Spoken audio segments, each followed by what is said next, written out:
Belikan mobil atau aku teriak kau hamil. Ancam mertuaku di pelaminan. Aku tersenyum dingin. Saat ku keluarkan satu lembar kertas, ini, wajahnya pucat dan dia menjerit histeris karena ternyata. Sebelum ceritanya dimulai, silahkan tulis di kolom komentar dari daerah mana saja teman-teman yang menonton cerita ini. Jangan lupa like dan subscribe agar channel ini bisa semakin berkembang dan bisa mempersembahkan cerita yang lebih menarik lagi. Cahaya layar laptop memantul di kacamata Gisela. Pukul 11 malam, di apartemennya yang hening di kawasan Jakarta Selatan, wanita berusia 29 tahun itu masih berkutat dengan spreadsheet. Bukan urusan kantor, melainkan anggaran pernikahannya yang tinggal 2 minggu lagi. Sebagai manajer keuangan di sebuah perusahaan FMCG multinasional, Gisela terbiasa melihat angka sebagai fakta yang dingin dan jujur. Angka tidak pernah berbohong. Namun, malam ini, angka-angka di depannya terasa menjeritkan sesuatu yang tidak beres. 75 juta untuk seragam keluarga inti pihak laki-laki, gumam Gisela pelan. Alisnya berkerut. Dia menelusuri rincian yang dikirimkan oleh calon ibu mertuanya, Bu Yola, sore tadi via WhatsApp. Daftarnya mencengangkan, kain sutra import, biaya jahit di butik desainer ternama, hingga aksesoris bros berlapis emas muda. Padahal, kesepakatan awal hanya seragam pantas pakai yang elegan, bukan kostum parade kerajaan. Gisela meraih ponselnya, menekan panggilan cepat ke nomor Haikal. Halo, sayang? Belum tidur? Suara Haikal terdengar serak di seberang sana. Kal, aku lagi cek invoice tambahan dari ibumu. Kamu sadar nggak kalau biaya seragam keluarga kamu sendirian hampir setara biaya catering untuk 500 tamu? Tanya Gisela to the pound. Hening sejenak. Terdengar helaan napas berat Haikal. Oh, itu? Ibu bilang dia mau tampil prima di depan kolega-kolega ayahmu, Sel. Katanya dia nggak mau bikin malu Pak Arman. Kamu tahu kan, ibu agak insecure karena dia cuma ibu rumah tangga biasa, sementara ayahmu pensiunan hakim tinggi. Logika Gisela menolak alasan itu. Tampil prima itu perlu, Kal. Tapi ini boros. Anggaran kita joint account. Ingat? Ini uang tabungan kita buat DP rumah di Bintaro. Aku tahu, sayang. Tapi tolonglah, kali ini saja. Suara Haikal memelas, nada yang selalu membuat Gisela luluh selama 2 tahun mereka berpacaran. Ibu lagi sensitif banget. Kemarin dia nangis karena merasa nggak punya apa-apa buat dibanggakan di pestanya. Anggap saja ini sedekah buat nyenengin orang tua. Gisela memijat pelipisnya. Haikal adalah lelaki yang baik, arsitek yang berbakat, dan sangat sopan. Satu-satunya kelemahannya adalah dia tidak memiliki tulang punggung jika berhadapan dengan ibunya.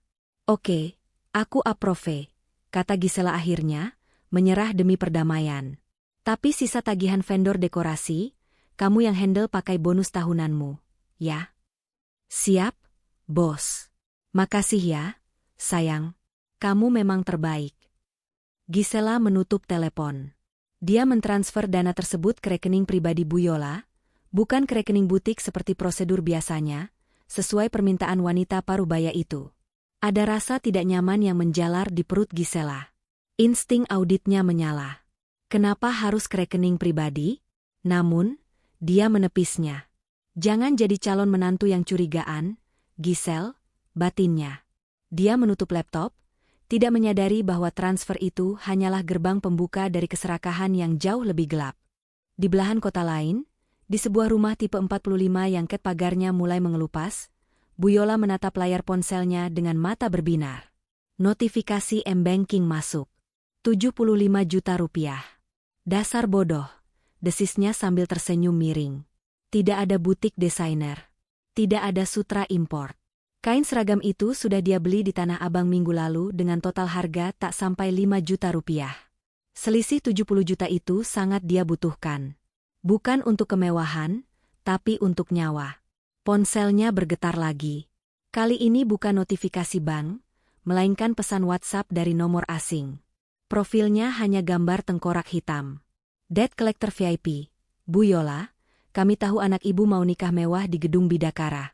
Jangan sampai kami kirim karangan bunga isinya tagihan utang 300 juta rupiah. Bayar bunga berjalan besok atau kami datangi calon besan ibu. Wajah Bu Yola pucat pasi. Tangannya gemetar.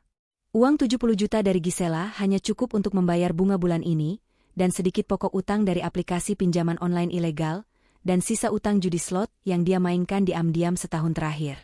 Gaya hidup sosialitanya, arisan tas bermerek palsu dan traktir teman-teman senam, telah memakan dirinya hidup-hidup. Haikal nggak boleh tahu. Gumamnya panik. Apalagi Pak Arman. Jika Pak Arman, ayah Gisela yang mantan hakim itu tahu calon besannya terlilit utang judi dan pinjol, pernikahan pasti batal. Dan jika pernikahan batal, Bu Yola kehilangan akses ke dompet berjalan bernama Gisela.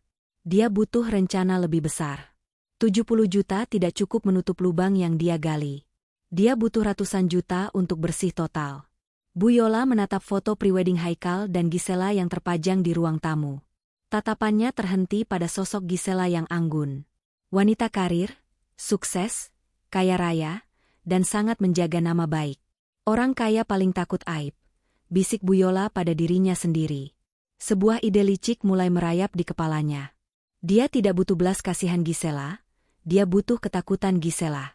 3 hari kemudian, Rumah Sakit Medika Pusat. Gisela duduk di ruang tunggu poli onkologi ginekologi. Bau antiseptik yang khas selalu membuatnya sedikit mual, mengingatkannya pada masa-masa sulit 3 tahun lalu. Nona Gisela Arman, panggil seorang perawat. Gisela masuk. Di dalam, Dokter Prasetyo, dokter senior yang juga teman lama ayahnya, menyambut dengan senyum hangat namun profesional. Gimana, Sel? Ada keluhan nyeri? Tanya Dokter Prasetyo sambil memeriksa hasil USG terbaru. Nggak ada, Om. Cuma check up rutin aja sebelum nikah. Aku mau pastikan semuanya bersih. Jawab Gisela tenang. Dokter Prasetyo mengangguk-angguk. Bagus. Kondisimu sangat prima pasca operasi 3 tahun lalu. Tidak ada tanda-tanda residu tumor. Kamu sehat total. Dokter itu meletakkan pulpennya, lalu menatap Gisela dengan pandangan kebapakan. Tapi kamu sudah bicara sama calon suamimu soal ini, kan? Secara detail? Gisela menghela napas pelan. Haikal tahu aku pernah operasi pengangkatan mioma, dan ada komplikasi. Tapi, aku belum jelaskan secara gamblang implikasi medisnya kalau aku total nggak bisa hamil secara alami karena rahimku sudah diangkat. Histerektomi. Aku takut dia mundur. Gisel, tegur Dokter Prasetyo lembut. Kejujuran itu pondasi. Kalau kamu kasih tahu setelah akad, itu bisa dianggap penipuan oleh beberapa orang. Aku tahu, Om. Makanya, rencanaku malam pertama nanti, aku akan kasih lihat berkas ini. Gisela menepuk tas kerjanya. Aku mau dia menerimaku apa adanya saat kami sudah sah, supaya tidak ada intervensi dari ibunya yang agak menuntut soal cucu. Dokter Prasetyo menyerahkan sebuah map coklat tebal. Di dalamnya tersimpan rekam medis lengkap Gisela, laporan operasi patologi anatomi. Bukti tak terbantahkan bahwa secara biologis, Gisela tidak memiliki rahim. Simpan ini. Ini riwayat tubuhmu, bukti perjuanganmu bertahan hidup, kata Dokter Prasetyo. Gisela menerima map itu dengan tangan mantap. Terima kasih, Om. Saat berjalan keluar rumah sakit, Gisela merasa map di dalam tasnya bukan sekadar kertas. Itu adalah tameng sekaligus pedang. Dia tidak malu dengan kondisinya. Dia selamat dari penyakit mematikan, dan itu adalah kemenangan. Dia hanya perlu waktu yang tepat untuk menjelaskannya pada Haikal. Namun, Gisela tidak tahu bahwa map itu akan memiliki fungsi yang jauh berbeda dalam waktu kurang dari seminggu. H2 Pernikahan. Apartemen Gisela sedang ramai dengan beberapa kotak hantaran yang baru tiba. Bel pintu berbunyi. Saat Gisela membuka pintu, Bu Yola berdiri di sana dengan senyum yang terlalu lebar. Namun matanya tidak ikut tersenyum. Ibu, tumben gak bilang mau mampir. Sapa Gisela sopan, mempersilakan masuk.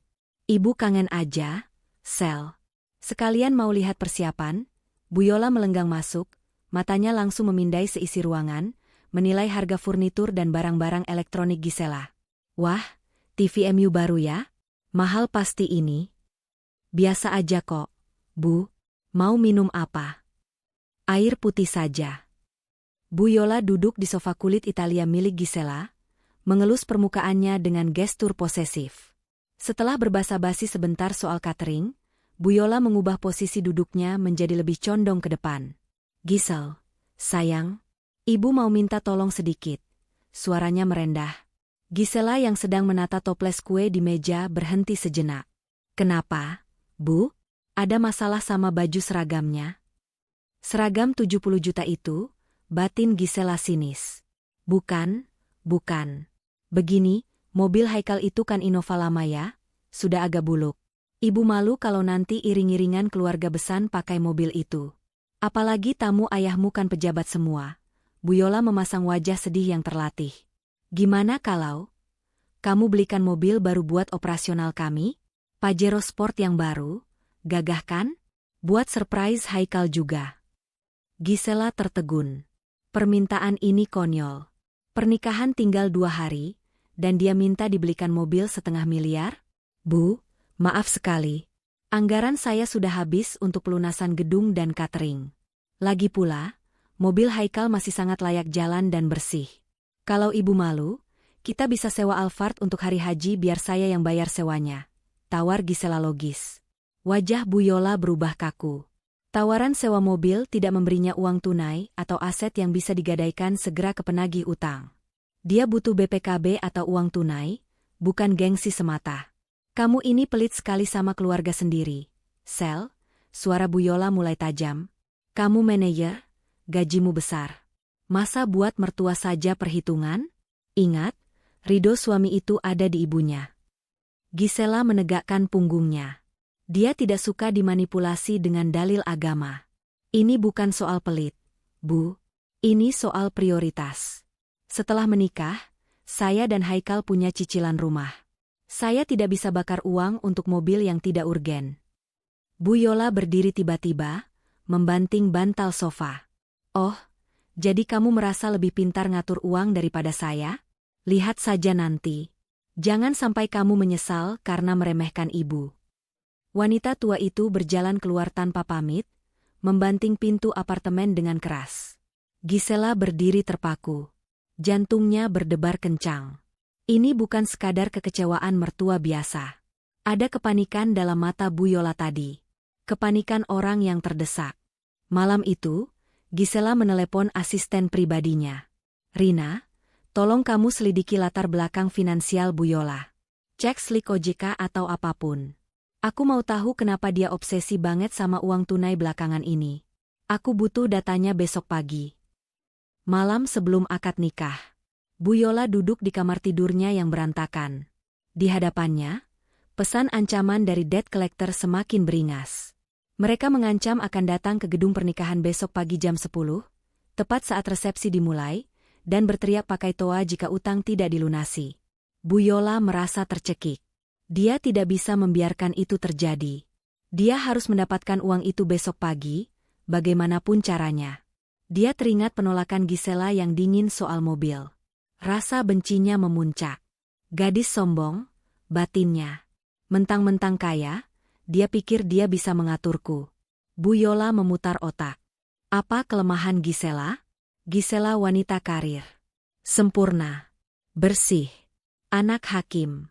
Tuh. Bu Yola tersenyum licik. Di lingkungan sosial mereka, tidak ada yang lebih memalukan bagi keluarga terhormat selain kehamilan di luar nikah dengan pria lain. Jika Bu Yola menuduh Gisela hamil anak orang lain tepat di momen sakral, di depan semua tamu dan Pak Arman, Gisela pasti akan panik. Dia pasti akan melakukan apa saja agar Bu Yola tutup mulut.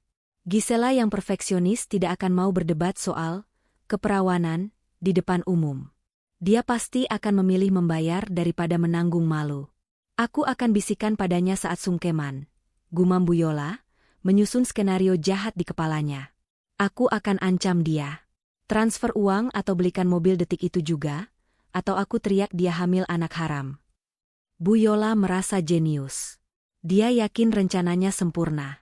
Dia tidak tahu bahwa Gisela tidak memiliki rahim, sehingga tuduhan hamil itu bukan hanya fitnah, tapi kemustahilan medis yang konyol.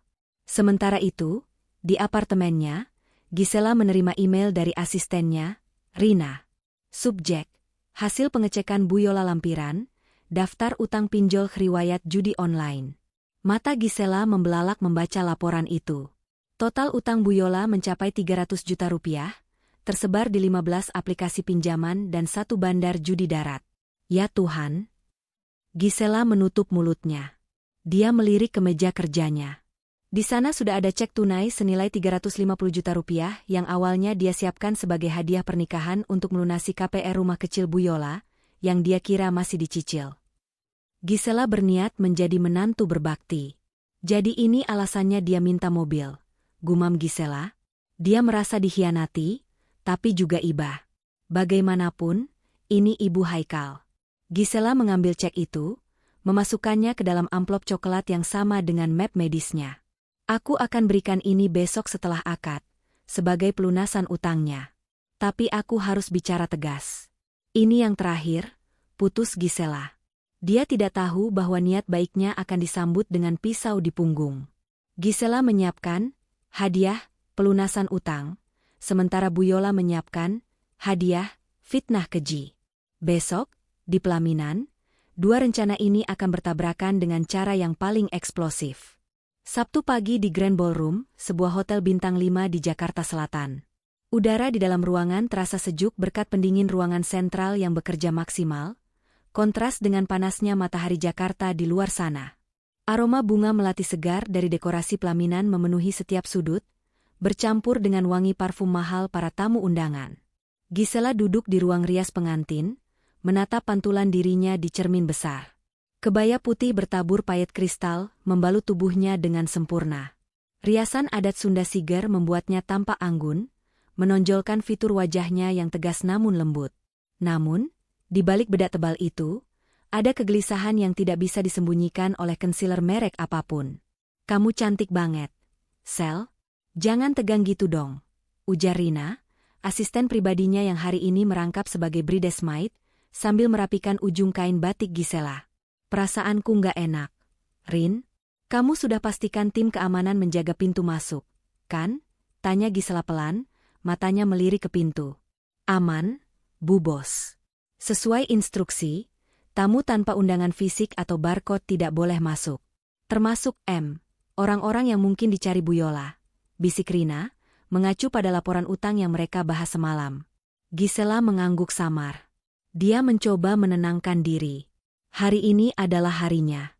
Dia akan menikah dengan Haikal, pria yang dicintainya, terlepas dari bagasi masalah ibunya.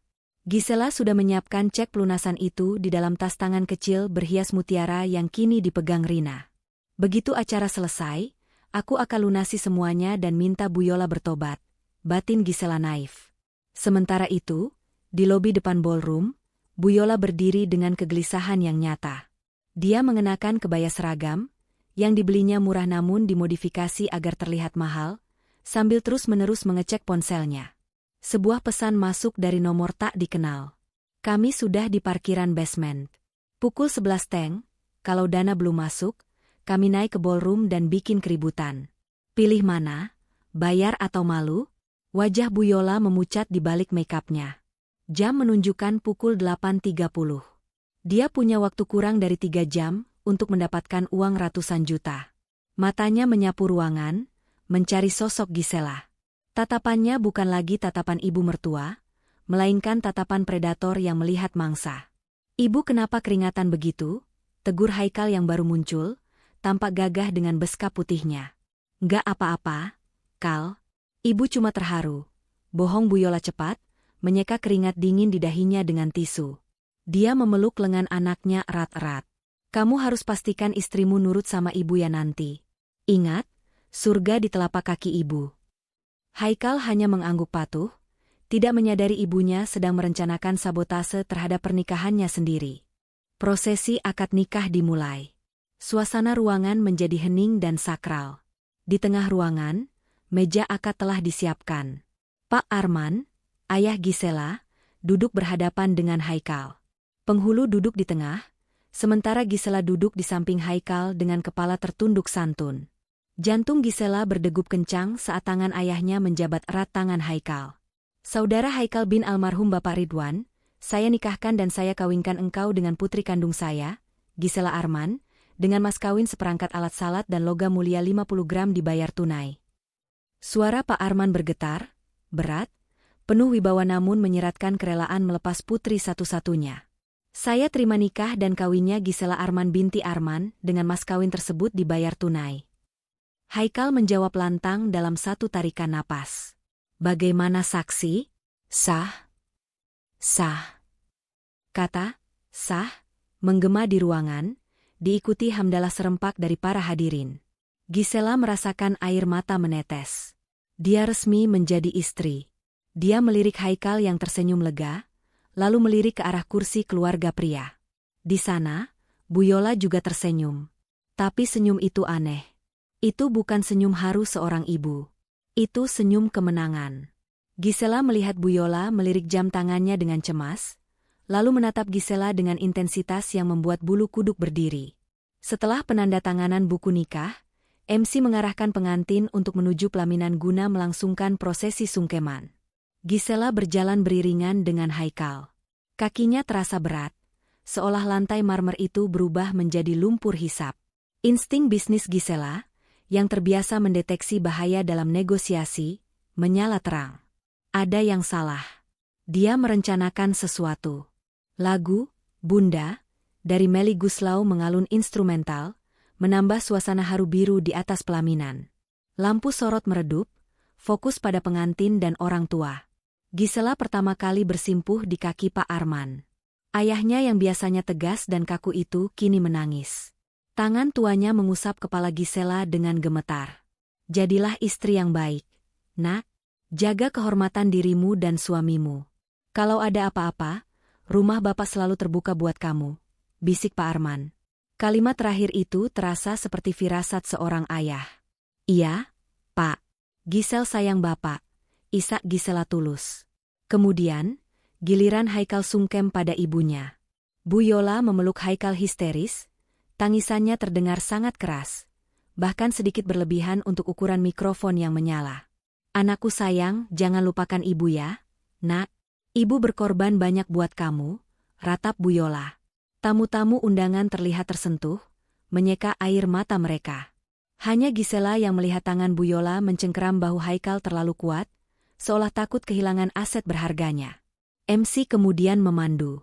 Selanjutnya, Ananda Gisela memohon doa restu kepada ibu mertua, Ibu Yola.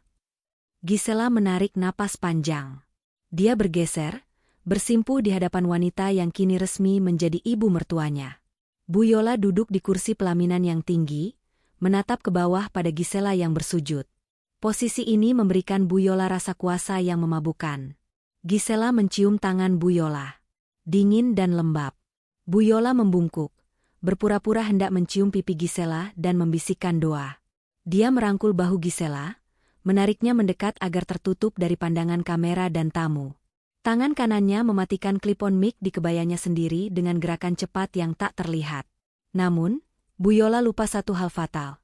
Klipon mic milik Gisela masih menyala. Meski posisinya agak tertutup selendang, ia masih bisa menangkap suara jarak dekat jika cukup keras. Waktu seakan melambat. Di tengah alunan musik yang menyayat hati, Bu Yola mendekatkan bibirnya ke telinga kanan Gisela. Semua orang mengira Bu Yola sedang memberikan wejangan pernikahan yang menyentuh.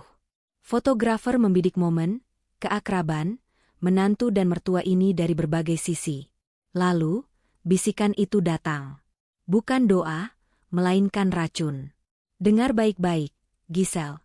Suara Bu Yola terdengar rendah, tajam, dan penuh tekanan.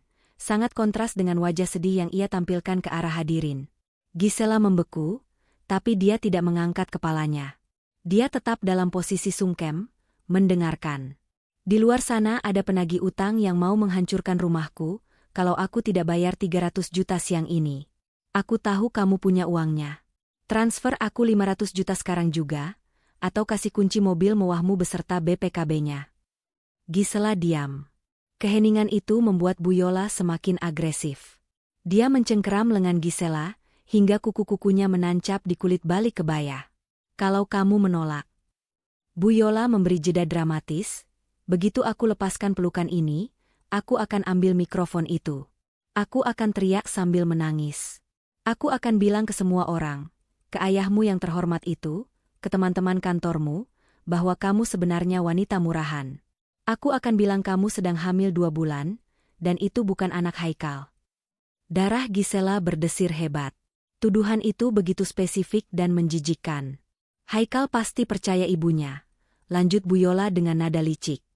Dan ayahmu? Mantan hakim terhormat itu pasti kena serangan jantung kalau dengar putrinya hamil anak haram di hari pernikahan. Reputasimu hancur, kariermu tamat. Pilih mana? Uang atau aib? Bu Yola menarik wajahnya sedikit, menatap mata Gisela dari jarak dekat, mencari ketakutan di sana. Dia mengharapkan Gisela gemetar, memohon ampun, dan segera mengangguk tanda setuju. Gisela masih dalam posisi bersimpuh. Namun, di dalam kepalanya, badai kepanikan hanya berlangsung selama 3 detik pertama. Detik pertama, shock. Bagaimana bisa seorang ibu tega melakukan ini di hari bahagia anaknya sendiri? Detik kedua, marah. Keinginan untuk menampar wajah munafik itu begitu kuat. Detik ketiga, logika. Otak kiri Gisela mengambil alih komando. Sebagai seorang manajer keuangan, Gisela terlatih menghadapi krisis. Dia menganalisis ancaman Bu Yola. Tuntutan, uang 500 juta atau mobil. Leverage, senjata isu kehamilan dengan pria lain. Validitas senjata, 0 besar. Sebuah senyum tipis, hampir tak terlihat, muncul di bibir Gisela. Senyum yang dingin. Wanita bodoh, batin Gisela. Kalau ibu mau memfitnahku, seharusnya ibu riset dulu kondisi medis menantumu. Tuduhan hamil itu adalah blunder fatal. Jika Bu Yola menuduh Gisela selingkuh, mungkin orang masih bisa ragu. Tapi menuduh hamil? Gisela punya bukti medis autentik yang bisa mematahkan itu dalam hitungan detik. Dan bukti itu ada di dalam tas yang dipegang Rina, hanya berjarak 5 meter darinya. Rasa takut Gisela menguap, berganti dengan keberanian yang dingin. Dia tidak akan membiarkan dirinya diperas seumur hidup. Jika dia memberi uang sekarang, Bu Yola akan datang lagi bulan depan, tahun depan, selamanya. Rantai ini harus diputus sekarang. Di sini, di depan semua orang. Gisela mengangkat kepalanya perlahan. Dia menatap mata Bu Yola.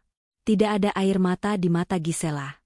Tatapannya tajam, setajam mata elang. Ibu yakin mau main ancam-ancaman di sini? Bisik Gisela pelan. Bu Yola terkejut melihat reaksi yang tidak sesuai harapan. Jangan tantang aku, Gisel. Cepat angguk. Gisela berdiri perlahan. Dia tidak mengangguk. Dia menepis tangan Bu Yola dari bahunya dengan gerakan tegas namun anggun. Gisela menoleh ke samping panggung, tempat Rina berdiri siaga. Gisela memberikan kode tangan, kode yang sering dia pakai di kantor saat meeting genting. Bawa berkasnya. Rina, yang sigap, langsung berjalan naik ke pelaminan membawa tas tangan mutiara itu. Haikal, yang duduk di sebelah, mulai bingung. Sel? Kenapa? Kok berdiri? Belum selesai doanya. Gisela tidak menjawab Haikal. Dia mengambil tas itu dari Rina, lalu mengambil sesuatu yang lain, mikrofon utama. Bu Yola mulai panik. Apa yang mau kamu lakukan? Duduk, desisnya tanpa suara. Gisela menyalakan mikrofon itu. Suara feedback berdenging sedikit, membuat seluruh tamu undangan terdiam dan menoleh ke pelaminan. Musik berhenti. Mohon maaf hadirin sekalian. Suara Gisela terdengar tenang, namun menggelegar ke seluruh penjuru ballroom. Prosesi ini harus saya hentikan sebentar. Ada transaksi mendesak dari ibu mertua saya yang harus diselesaikan sekarang juga. Wajah Bu Yola berubah pucat pasi. Jebakannya baru saja berbalik arah, dan dia tidak punya tempat untuk lari. Suara feedback mikrofon yang berdenging tadi telah lenyap, menyisakan keheningan yang mencekam di Grand Ballroom. Ribuan pasang mata kini tertuju pada Gisela yang berdiri tegak di tengah pelaminan, memegang mikrofon dengan tangan yang stabil, sementara Bu Yola duduk terpaku dengan wajah pucat di kursinya.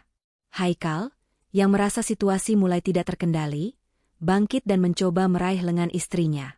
Sel, kamu ngapain? Ini bukan waktunya pidato. Ayo duduk, kita lanjutkan sungkeman. Gisela menepis tangan Haikal pelan namun tegas. Dia tidak menatap suaminya. Tatapannya terkunci lurus ke arah tamu undangan, khususnya ke meja bundar VIP di mana ayahnya, Pak Arman, duduk bersama kolega-kolega hukumnya. Mohon maaf atas gangguan ini, Suara Gisela terdengar jernih, nada bicaranya tenang dan terukur seperti sedang memimpin rapat direksi, bukan seperti pengantin yang sedang emosional. Saya diajarkan oleh ayah saya bahwa kejujuran adalah fondasi sebuah pernikahan. Namun, baru saja, di momen sakral sungkeman tadi, Ibu Yola, mertua saya, memberikan sebuah ultimatum bisnis yang rasanya tidak etis jika saya simpan sendiri. Pak Arman berdiri perlahan dari kursinya, naluri hakimnya mendeteksi ketidakberesan. Wajahnya menegang. Bu Yola yang menyadari bahaya mulai bangkit. "Gisel, jaga mulutmu. Kamu mabuk ya?" Teriaknya tanpa mikrofon, suaranya terdengar cempreng dan panik. Dia berusaha merebut mikrofon dari tangan Gisela, tapi Gisela mundur selangkah dengan anggun, menghindari sergapan itu. "Jangan sentuh saya, Bu," kata Gisela dingin lewat pengeras suara. "Ibu yang memulai permainan ini. Sekarang biarkan saya menyelesaikannya." Gisela menarik napas panjang, lalu menatap tajam ke arah lensa kamera videografer yang masih merekam, sengaja memastikan ini terdokumentasi. "Hadirin sekalian," Gisela memulai, suaranya lantang. "Baru saja, saat saya bersimpu di kakinya, Ibu Yola berbisik, 'Transfer 500 juta atau belikan Pajero sekarang juga, atau aku akan berteriak bahwa kamu hamil anak pria lain.'" Kalimat itu meledak seperti bom di tengah ruangan. Suara kaget, gasps, terdengar serempak dari para tamu. Bisik-bisik mulai berdengung riuh. Haikal ternganga, menatap ibunya dengan tatapan tidak percaya. "Ibu ngomong begitu?" Bu Yola sadar dia tersudut. Dalam kepanikan, dia memilih strategi pertahanan klasik para manipulator, playing victim. "Bohong!" jerit Bu Yola histeris, air mata buayanya langsung tumpah. Dia menunjuk-nunjuk wajah Gisela. "Dia pembohong. Dia memfitnah saya untuk menutupi aibnya sendiri. Asal kalian tahu, dia memang hamil. Dia wanita tidak benar. Saya punya buktinya, dia sering mual-mual." Tuduhan itu membuat suasana makin kacau. Beberapa tamu dari pihak keluarga Haikal mulai memandang sinis ke arah perut Gisela. Pak Arman terlihat siap meledak. Wajahnya merah pada menahan amarah, tangannya mengepal di atas meja. Reputasi keluarga Arman sedang dipertaruhkan di sini. "Haikal, istrimu ini hamil sama laki-laki lain. Ceraikan dia sekarang," hasut Bu Yola, memanfaatkan keraguan anaknya. Haikal tampak bingung. Matanya beralih antara ibunya yang menangis meraung-raung dan istrinya yang berdiri dingin seperti patung es. "Gisel, apa itu benar?" tanya Haikal lirih, suaranya bergetar. Keraguan di mata suaminya itu adalah tusukan terakhir yang membunuh sisa cinta Gisela. Gisela tersenyum miris. "Terima kasih, Kal, karena sudah meragukanku. Itu mempermudah segalanya." Gisela menoleh ke samping. Tatapannya bertemu dengan Rina, asisten pribadinya yang berdiri siaga di tepi pelaminan. Tanpa perlu kata-kata, Rina mengerti kode itu. Dengan langkah cepat namun hati-hati agar tidak tersandung kain batiknya, Rina naik ke panggung dan menyerahkan tas pesta kecil berhias mutiara, tas yang sejak akad nikah tadi dijaganya seperti menjaga kode nuklir. Suasana di Grand Ballroom itu begitu hening hingga suara gesekan kain kebaya Gisela saat menerima tas itu terdengar jelas melalui mikrofon yang masih menyala. Ribuan pasang mata menahan napas. Di sisi lain pelaminan, mata Bu Yola membelalak. Ada kilatan harapan yang tamak di sana. Dalam kepanikan otaknya yang mulai kacau, dia salah mengartikan situasi. Dia mengira Gisela menyerah. Dia mengira Gisela takut aibnya terbongkar dan memutuskan untuk memberikan kunci mobil atau buku tabungan saat itu juga. "Nah, begitu dong," desis Bu Yola pelan, namun gestur tubuhnya yang condong ke depan menunjukkan ketidaksabaran. "Anak pintar. Cepat kasih ke ibu, nanti ibu bilang ke semua orang kalau ibu cuma salah paham." Gisela mendengar desisan itu. Sudut bibirnya terangkat sedikit, membentuk senyum yang tak sampai ke mata. Senyum yang dingin dan mematikan. Tangan Gisela yang lentik membuka klip tas mutiara itu. Klik. Dia tidak merogoh kunci mobil Pajero. Dia tidak mengeluarkan setumpuk uang tunai. Tangan Gisela menarik keluar sebuah benda pipih, tebal, dan resmi. Sebuah map dokumen medis berwarna coklat tua dengan logo emas Rumah Sakit Medika Pusat tercetak jelas di sampulnya. Wajah Bu Yola berubah drastis. Senyum tamaknya luntur, digantikan oleh kerutan bingung. Apa itu? Surat tanah? Sertifikat rumah? Tanyanya dengan suara bergetar, mencoba menebak aset apa yang diberikan menantunya. Gisela tidak menjawab. Dia memegang map itu dengan kedua tangan, lalu menatap lurus ke arah meja bundar VIP di barisan paling depan, tepat di sebelah meja ayahnya. Dokter Prasetyo, panggil Gisela lewat mikrofon. Suaranya bergema, tenang namun penuh otoritas. Om, mohon maaf saya harus melibatkan Om dalam drama keluarga ini. Bisakah Om naik ke panggung sebentar? Saya butuh saksi ahli yang sumpah jabatannya bisa dipercaya 100%. Semua kepala menoleh ke arah Dokter Prasetyo. Pria parubaya berambut memutih itu tampak terkejut sesaat. Namun sebagai dokter senior yang sudah memakan asam garam kehidupan, dia segera memahami gawatnya situasi. Dia mengangguk hormat pada Pak Arman di sebelahnya, lalu berdiri merapikan jas batiknya. Langkah kaki Dokter Prasetyo menaiki tangga pelaminan terasa seperti dentang lonceng kematian bagi Bu Yola. Tunggu. Siapa dia? Bu Yola mulai panik. Dia mencoba maju untuk merebut map di tangan Gisela. Jangan kasih lihat orang asing. Itu urusan dapur kita. Gisel, jangan kurang ajar kamu. Gisela dengan sigap memindahkan map itu ke tangan kirinya, menjauhkannya dari jangkauan Bu Yola, sementara tangan kanannya menahan bahu ibu mertuanya dengan kekuatan yang mengejutkan. Diam dan dengarkan, Bu, bisik Gisela tajam, tanpa mikrofon kali ini, khusus untuk telinga Bu Yola. Ibu sudah menyalakan api, sekarang jangan lari saat apinya membesar. Dokter Prasetyo kini sudah berdiri di samping Gisela. Wajahnya serius. Gisela menyerahkan map tersebut dengan sopan. Dok, kata Gisela kembali menggunakan mikrofon, memastikan setiap suku katanya terdengar jelas hingga ke sudut ruangan. Ibu mertua saya baru saja menuduh saya hamil 2 bulan dengan pria lain di hadapan semua tamu terhormat ini. Tolong, sebagai dokter yang menangani saya selama 5 tahun terakhir, bacakan isi rekam medis di halaman pertama. Bacakan dengan lantang agar tidak ada lagi fitnah yang simpang siur. Dokter Prasetyo menerima map itu. Dia mengenakan kacamata bacanya perlahan. Gerakannya yang tenang dan profesional sangat kontras dengan Bu Yola yang kini gemetar hebat. Keringat dingin mulai melunturkan bedak tebal di dahinya. Bu Yola merasakan firasat yang sangat buruk. Jantungnya berdegup menyakitkan. Dia menatap perut Gisela yang rata di balik kebaya ketat itu. Kenapa dia berani sekali? Batin Bu Yola menjerit. Kecuali tuduhanku salah total. Dokter Prasetyo membuka map itu. Suara kertas yang dibalik terdengar renyah di keheningan ruangan. Dia mendekatkan mikrofon ke mulutnya. Ini adalah dokumen asli. Rekam medis patologi anatomi nomor 0045/2021 atas nama pasien Gisela Arman. Suara bariton Dokter Prasetyo mengisi ruangan, berat dan meyakinkan. Haikal, yang sejak tadi duduk lemas seperti orang linglung, kini mendongak. Dia menatap istrinya dan dokter itu bergantian.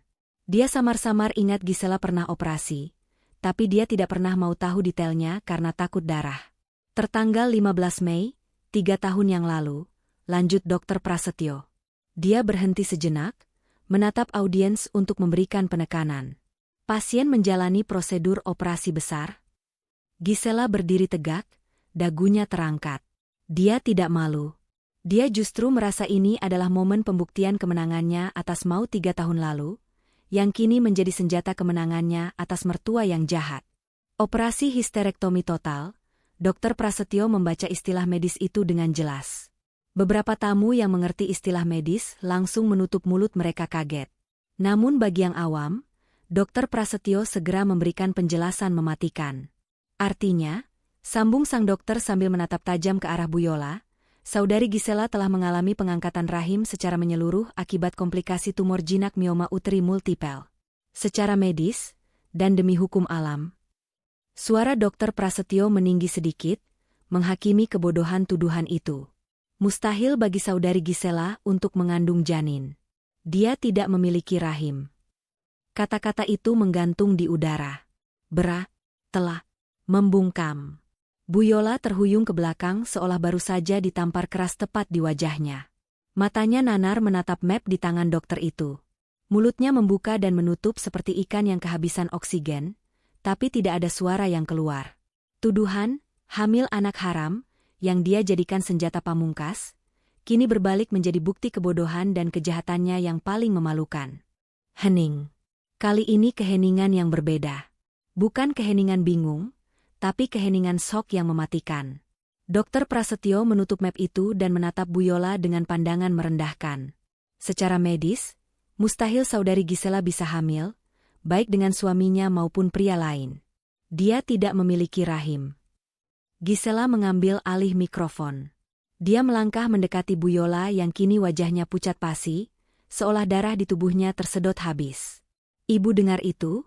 tanya Gisela lembut namun menusuk. Tuduhan ibu cacat logika. "Ibu menuduh saya hamil anak haram, padahal untuk punya anak sendiri saja saya sudah tidak bisa. Fitnah ibu bukan hanya jahat, tapi bodoh karena kurang riset."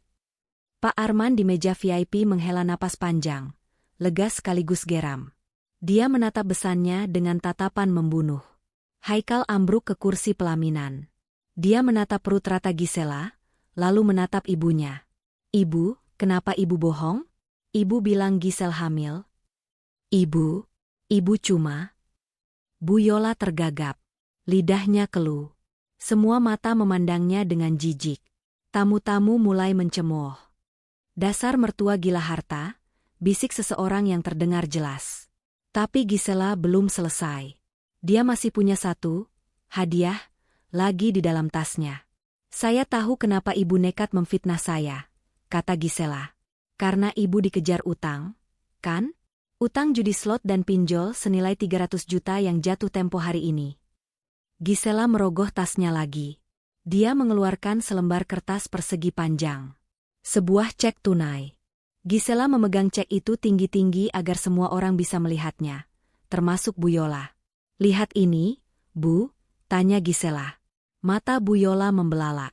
Dia mengenali bentuk kertas itu. Itu cek bank.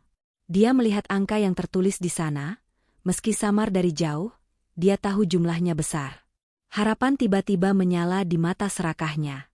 Apakah Gisela masih mau membayarnya demi menghentikan drama ini? "Ini cek senilai 350 juta rupiah, Gisela mengumumkan. "Tadinya, cek ini sudah saya tanda tangani pagi ini. Niat saya, saat sungkeman tadi, saya mau berikan ini diam-diam ke tangan ibu. Saya mau lunasi semua utang ibu supaya ibu bisa hidup tenang di masa tua tanpa dikejar debt collector." Bu Yola ternganga. Kakinya lemas. Dia baru saja memfitnah orang yang berniat menyelamatkannya. Gisel, ibu hilaf, nak. Maafkan ibu." Bu Yola mencoba maju, tangannya menggapai-gapai cek itu. Gisela tersenyum dingin. "Maaf, Bu. Niat baik itu sudah mati saat ibu membisikkan ancaman tadi." Suara kertas dirobek terdengar nyaring di depan mikrofon. Gisela merobek cek ratusan juta itu menjadi 2. Lalu 4. Lalu 8. "Tidak aaaa." Jeritan Bu Yola memecahkan gedung. Itu bukan jeritan akting. Itu adalah jeritan murni dari jiwa yang hancur. Dia melihat uang 350 juta, tiket kebebasannya dari penjara utang, berubah menjadi sampah kertas di lantai marmer. Bu Yola histeris. Dia mencoba memunguti potongan kertas itu seperti orang gila. "Jangan dirobek. Jangan. Uangku. Itu uangku." Gisela mundur, membiarkan mertuanya merangkak-rangkak memalukan di lantai.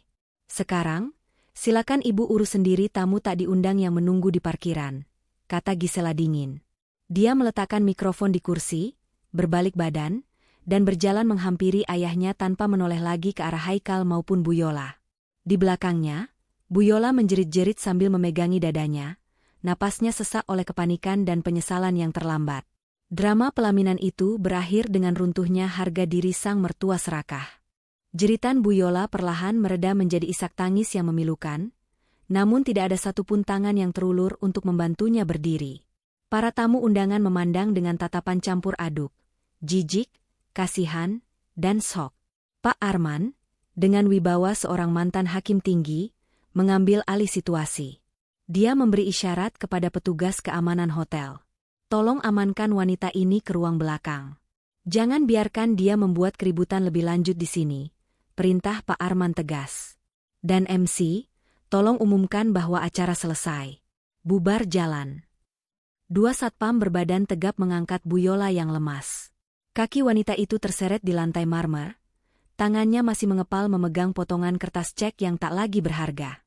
Riasannya luntur, membuat wajahnya tampak seperti topeng yang meleleh. Di saat bersamaan, keributan lain terjadi di pintu masuk ballroom. 3 orang pria berjaket kulit dengan tampang sangar menerobos masuk. Mereka adalah debt collector yang sejak pagi memantau dari parkiran. Mereka melihat keributan di panggung lewat live streaming tamu undangan di media sosial dan sadar bahwa target mereka, Bu Yola, ada di dalam. "Mana Ibu Yola?" teriak salah satu pria itu. "Dia janji bayar jam 11 siang ini." Haikal, yang masih terpaku di kursi pelaminan, tersentak. Dia melihat ibunya digelandang satpam di sisi kiri, dan preman penagih utang di sisi kanan. Realitas menghantamnya dengan telak. Ibunya bukan korban. Ibunya adalah kriminal yang menjerat dirinya sendiri. Kekacauan itu menjadi tontonan memalukan yang sempurna. Pesta pernikahan mewah itu berubah menjadi tempat kejadian perkara. 1 jam kemudian, suasana sudah lebih terkendali. Tamu-tamu sudah pulang dengan membawa gosip paling panas tahun ini. Gisela berada di ruang rias pengantin, sedang menghapus makeupnya dengan gerakan kasar. Dia ingin segera melepaskan semua atribut pernikahan ini. Pintu terbuka. Haikal masuk dengan wajah kusut. Matanya merah dan bengkak. "Sel?" panggilnya lirih. Dia mencoba mendekat, tapi Rina, asisten Gisela, langsung pasang badan menghalangi. "Biarkan dia bicara, Rin," kata Gisela dingin. Dia memutar kursi riasnya menghadap Haikal. Haikal langsung berlutut di lantai. "Maafkan aku, Sel. Demi Allah, aku nggak tahu ibu punya utang judi sebanyak itu. Aku nggak tahu dia bakal nekat fitnah kamu hamil. Tolong, jangan tinggalkan aku. Kita baru akad 2 jam yang lalu." Gisela menatap suaminya, atau lebih tepatnya, pria yang baru saja menikahinya, dengan tatapan kosong. "Masalahnya bukan cuma utang ibumu, Kal," ucap Gisela pelan. "Masalahnya adalah kamu." Haikal mendongak, bingung. Aku korban juga, Sel. Tadi, saat ibumu teriak aku hamil anak orang lain kamu ragu," potong Gisela tajam. "Aku melihat matamu, Kal. Kamu menatap perutku. Kamu bertanya, apa itu benar? Kamu lebih percaya teriakan histeris ibumu daripada integritas wanita yang sudah 2 tahun kamu kenal." Haikal terdiam, skakmat. Seorang suami seharusnya menjadi pelindung pertama istrinya dari fitnah, bahkan jika fitnah itu datang dari ibunya sendiri. Tapi kamu diam. Kamu membiarkan aku berjuang sendirian di panggung itu. Gisela melepaskan cincin kawin dari jari manisnya. Cincin emas putih bertahta berlian itu berdenting saat jatuh ke lantai ubin. "Aku tidak bisa hidup dengan laki-laki yang tidak punya tulang punggung. Pernikahan ini batal demi hukum. Kita belum duhul, bersatu, jadi prosesnya akan lebih mudah. Urus ibumu, Kal. Dia butuh psikiater dan pengacara, bukan menantu kaya." Gisela mengambil tasnya, melangkah keluar ruangan tanpa menoleh lagi, meninggalkan Haikal yang menangis memeluk lutut di lantai yang dingin. Gisela melangkah keluar dari pintu kaca otomatis lobi hotel. Udara panas Jakarta yang bercampur polusi langsung menyergap wajahnya, kontras dengan sejuknya pendingin ruangan di dalam ballroom. Dia menarik napas panjang, mencoba membuang sisa-sisa aroma bunga melati pesta yang kini terasa memuakkan baginya. Dia berjalan menuju area parkir VIP, tempat sedan BMW hitam miliknya terparkir manis. Namun, langkahnya terhenti ketika mendengar suara keributan dari arah parkiran umum, sekitar 20 meter di sebelah kiri. Suara bentakan kasar dan jeritan wanita yang familiar memecah keramaian siang itu. Di sana, di samping sebuah Toyota Innova tua berwarna perak yang catnya mulai kusam, sebuah drama realita sedang berlangsung, jauh lebih brutal daripada drama di pelaminan tadi. 3 orang pria berbadan besar dengan jaket kulit lusuh mengelilingi Bu Yola dan Haikal. Salah satu dari mereka, pria dengan tato di leher, sedang menarik paksa kunci kontak mobil dari tangan Haikal yang gemetar. "Jangan, Bang. Tolonglah. Ini satu-satunya kendaraan kami." Haikal memohon, suaranya pecah karena panik. Dia berusaha menahan tangan preman itu, tapi tenaga arsitek yang jarang olahraga itu tidak ada apa-apanya dibanding tenaga penagih utang lapangan. "Banyak omong lu," bentak si preman, mendorong dada Haikal dengan keras hingga pria itu terhuyung dan jatuh terduduk di aspal panas. "Emak lu janji bayar jam 11 siang ini. Katanya dapat duit dari mantu kaya. Mana buktinya?" "Kosong." Bu Yola, yang masih mengenakan kebaya seragam yang kini kusut dan berantakan, menangis histeris sambil memeluk kap mesin mobilnya. Itu pemandangan yang menyedihkan sekaligus memalukan. Beberapa tamu undangan yang baru keluar hotel terlihat berhenti sejenak, berbisik-bisik, bahkan ada yang diam-diam merekam dengan ponsel dari kejauhan. "Jangan ambil mobil ibu, nanti ibu pulang naik apa?" ratap Bu Yola, air matanya melunturkan maskara hingga wajahnya tampak menakutkan. "Gisel pasti bayar. Tunggu sebentar lagi." Gisela berdiri mematung di dekat pilar lobi, menyaksikan semua itu dengan tatapan datar di balik kacamata hitamnya. Dia melihat Haikal yang tidak berdaya di aspal. Dia melihat mertuanya yang rela mengemis pada preman demi harta benda. "Ini bukan keluargaku lagi," batin Gisela. Dia memantapkan hati, lalu melanjutkan langkahnya menuju mobil BMW-nya. Suara langkah hak tinggi Gisela yang mengetuk paving block membuat Bu Yola menoleh. Mata wanita tua itu membelalak saat melihat sosok menantunya, atau mantan menantunya, berjalan tenang hanya beberapa meter darinya. Harapan gila kembali muncul di mata Bu Yola. Dia melepaskan pelukannya dari mobil Innova dan berlari tertatih-tatih menghampiri Gisela. "Gisel, Gisel, tolong ibu." Bu Yola menghadang langkah Gisela tepat di depan pintu mobil BMW. Tangannya yang kotor bekas debu kap mesin mencoba meraih tangan Gisela, tapi Gisela mundur selangkah dengan sigap. "Minggir, Bu," ucap Gisela dingin. "Kamu nggak lihat ibu diperlakukan seperti binatang sama mereka?" Bu Yola menunjuk ke arah penagih utang yang kini sudah berhasil menyalakan mesin Innova itu. "Bayarkan utang ibu, Nak. Tadi kan kamu sudah bawa ceknya. Tulis ulang saja. Kamu kaya, uang segitu nggak ada artinya buat kamu." Gisela menatap wajah wanita di hadapannya. Tidak ada rasa bersalah di mata itu, hanya ada ketakutan kehilangan materi. Bahkan di titik terendahnya, Bu Yola masih menghitung kekayaan Gisela, bukan memikirkan perasaan Gisela yang difitnah hamil. "Uang itu sangat berarti, Bu," jawab Gisela tajam. "Uang itu hasil kerja keras saya bertahun-tahun, banting tulang sampai sakit. Dan ibu mau merampasnya dengan cara memfitnah kehormatan saya." "Ibu hilaf. Ibu terdesak," jerit Bu Yola. Haikal kini sudah berdiri, berjalan terpincang-pincang mendekat. Dia menatap Gisela dengan tatapan memelas. "Sel, tolonglah, kasihan ibu. Sekali ini saja. Habis ini kita nggak akan minta apa-apa lagi." Gisela menggeleng pelan, senyum miris tersungging di bibirnya. "Kalian ingat kertas yang saya robek di panggung tadi?" tanya Gisela. "Itu bukan cuma kertas cek. Itu adalah tiket kalian menuju hidup tenang. Tiket itu sudah saya berikan, tapi ibu sendiri yang membakarnya dengan keserakahan." Gisela membuka pintu mobilnya. Dia masuk dan duduk di jok kulit yang nyaman. Bu Yola mencoba menahan pintu agar tidak ditutup, jari-jarinya mencengkeram bingkai jendela. "Jangan pergi. Gisel, kamu menantu durhaka kalau membiarkan mertuamu sengsara," teriak Bu Yola, kembali menggunakan manipulasi emosi. Gisela menatap mata Bu Yola dari dalam mobil. "Saya bukan menantu ibu lagi. Dan ibu bukan tanggung jawab saya lagi. Silakan nikmati hasil panen dari apa yang ibu tanam." Dengan gerakan tegas, Gisela menarik pintu mobil itu. Bu Yola terpaksa menarik tangannya agar tidak terjepit. Blam! Pintu tertutup rapat. Suara bising dari luar, teriakan Bu Yola, raungan mesin Innova yang dibawa kabur penagih utang, bisik-bisik orang, seketika teredam oleh kekedapan kabin mobil mewah itu. Gisela menekan tombol start. Mesin menderu halus. Dia memasang sabuk pengaman, lalu memutar kemudi perlahan keluar dari area parkir. Dari kaca spion tengah, dia melihat pemandangan terakhir yang akan selalu dia ingat sebagai pengingat untuk tidak pernah menoleh ke belakang. Haikal memeluk ibunya yang merosot histeris di aspal parkiran yang panas, sementara mobil Innova kebanggaan mereka melaju pergi di bawah orang asing, meninggalkan asap knalpot hitam yang perlahan menghilang di udara Jakarta. Gisela tidak menangis. Dia justru merasa dadanya yang sesak sejak pagi kini terasa lapang. Dia menginjak gas, meninggalkan masa lalu itu di belakang punggungnya selamanya. 1 minggu setelah tragedi di Grand Ballroom, suasana di kantor firma hukum Pak Arman terasa beku.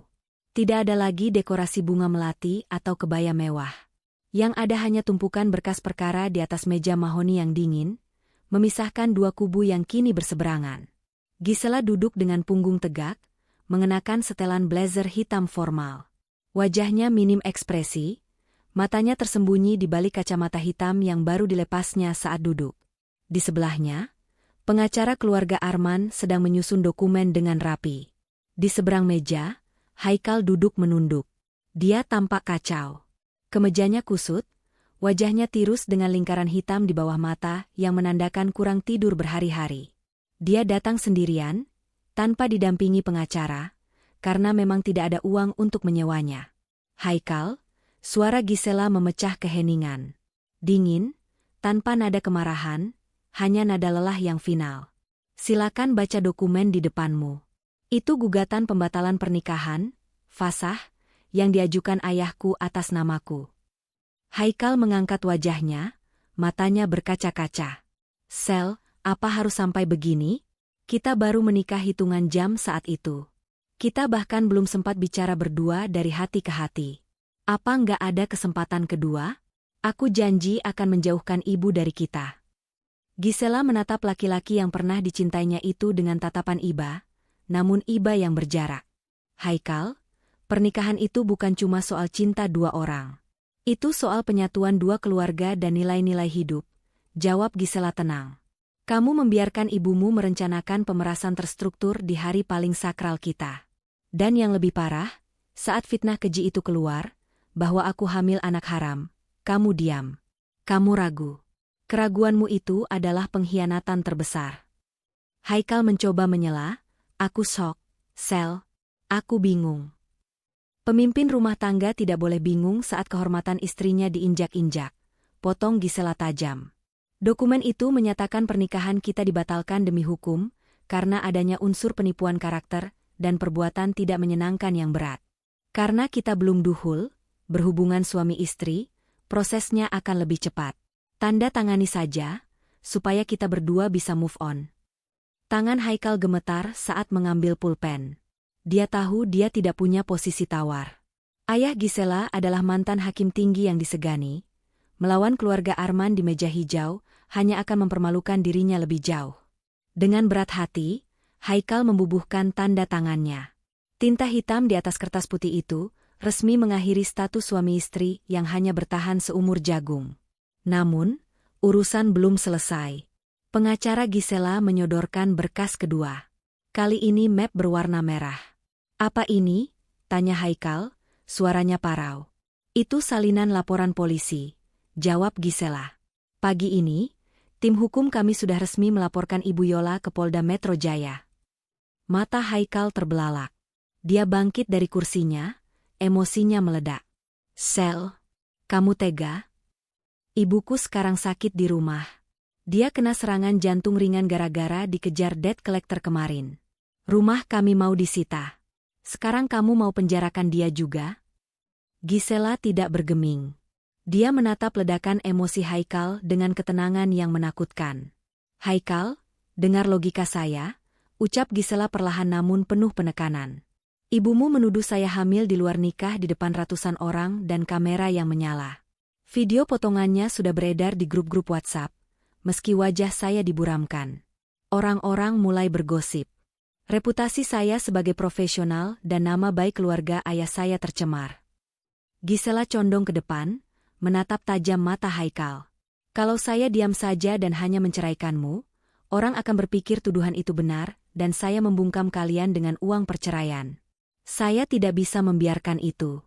Saya butuh putusan pengadilan yang menyatakan Ibu Yola bersalah atas fitnah dan pencemaran nama baik, pasal 310 dan 311 KUHP, serta percobaan pemerasan, pasal 368 KUHP. Saya butuh bukti hitam di atas putih bahwa saya bersih. Haikal ternganga. Dia baru menyadari betapa jauh cara berpikir Gisela. Wanita ini tidak sedang balas dendam emosional, dia sedang melakukan manajemen krisis reputasi. Tapi penjara, sel, ibu sudah tua. Haikal memelas, air matanya jatuh. Hukum tidak memandang umur, Kal. Hukum memandang perbuatan, jawab Gisela final. Kalau ibumu sakit, silakan ajukan permohonan penangguhan penahanan dengan alasan kesehatan nanti ke penyidik. Itu hak kalian. Tapi proses hukum akan tetap berjalan. Itu harga yang harus dibayar untuk sebuah keserakahan. Gisela berdiri, merapikan blazernya. Dia mengangguk singkat pada pengacaranya, lalu berbalik menuju pintu keluar tanpa menjabat tangan Haikal. Selamat tinggal, Haikal. Semoga kamu bisa menjadi imam yang lebih baik, entah untuk ibumu atau wanitamu di masa depan. Tapi jelas, bukan untukku. Gisela melangkah keluar dari ruangan ber-AC itu. Saat pintu tertutup, dia bisa mendengar isak tangis Haikal yang pecah di dalam ruangan. Tangisan penyesalan dari seorang anak yang gagal melindungi istrinya dan gagal mendidik ibunya. Di luar gedung, langit Jakarta tampak mendung.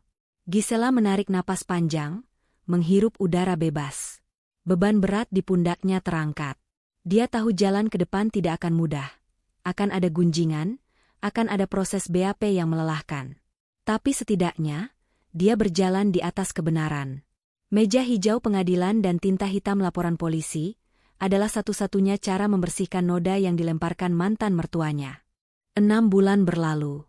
Gisela keluar dari gedung perkantoran di kawasan Sudirman. Dia baru saja mendapatkan promosi menjadi Senior Finance Controller. Wajahnya tampak segar, berseri, dan jauh lebih tenang dibandingkan 6 bulan lalu. Dia berjalan menuju mobilnya, sebuah Pajero Sport baru yang dia beli sendiri bulan lalu. Ironis, mobil yang dulu diminta mertuanya dengan cara memeras, kini dia beli dengan uang keringatnya sendiri untuk kenyamanannya bekerja. Saat memanaskan mesin, ponselnya bergetar. Sebuah pesan masuk dari nomor tak dikenal. Dari foto profilnya, itu Haikal. Wajahnya terlihat kurus dan tua. Sel, apa kabar? Aku dengar kamu promosi, selamat ya. Maaf ganggu. Ibu kondisinya makin parah, butuh obat yang gak dicover BPJS. Kalau kamu ada rezeki lebih, anggap saja sedekah masa lalu. Gisela menatap layar itu selama beberapa detik. Ada rasa iba? Tentu saja.